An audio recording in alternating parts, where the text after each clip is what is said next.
আসসালামু আলাইকুম dear viewers. যে যেখান থেকে রেসিপিটি দেখছেন আশা করছি ভালো আছেন। আজকে খুব টেস্টি একটি রেসিপি নিয়ে আসলাম, কাঁচা কলার কোফতা কারি।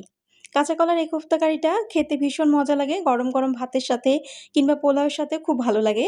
যদি নিরামিষ ডে মনে করেন যে আজকে নিরামিষ খাবো, তাহলে এরকম একটা কোফতা কারি রান্না করে খেতে পারেন। এটা পোলাওয়ের সাথেও কিন্তু খুব ভালো লাগে।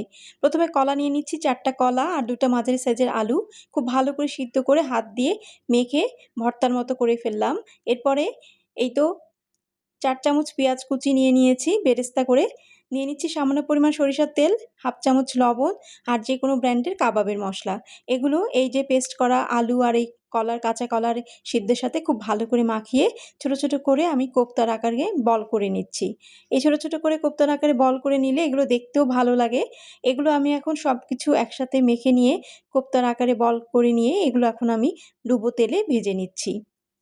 যদি কেউ চান যে এটা কোফতা আকারে ভেজে নিয়েই শুধু খাবেন, তাহলে এগুলো স্ন্যাকস হিসেবে চায়ের সাথে খাওয়া যায়। আবার গরম, গরম ভাতের সাথে কিংবা পোলাও, খিচুড়ির সাথেও এই কোফতাগুলো খেতে ভালো লাগে। শুধু এই কোফতাগুলোই খেতে ভালো লাগে। আবার যদি মনে করেন যে এটাকে কারি করে রান্না করব, তাহলে এটার জন্য একটা গ্রেভি তৈরি করে নিচ্ছি। কোফতাগুলো ভাজা হয়ে গেলে আমি গ্রেভিতে চলে যাচ্ছি। কড়াইয়ে তেল আর পেঁয়াজ নিয়ে নিচ্ছি।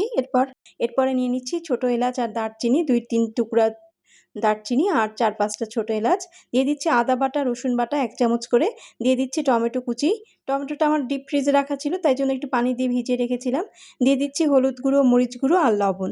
এগুলো খুব ভালো করে একসাথে কষিয়ে নিচ্ছি। যখন তেলটা ছেড়ে আসবে, তখন সামান্য পরিমাণ গ্রেভির জন্য পানি দিয়ে দিলাম। এটা যখন ফুটে উঠবে, তখন দিয়ে দিচ্ছি ৩-৪ চামচ টক দই আর ২ চামচ বাদাম বাটা। এই বাদাম বাটা আর টক দইটা দিলে এই কোফতা কারিটা খুব একটা শাহি ফ্লেভার আসে। এরপরে বলক উঠে গেলে, ফুটতে শুরু করলে ঝোলটা দিয়ে দিচ্ছি ভেজে রাখা কোফতাগুলো। ভেজে রাখা কোফতাগুলো ২ মিনিট পর আবার সুন্দর করে এপিঠ-ওপিঠ করে উল্টে দিচ্ছি।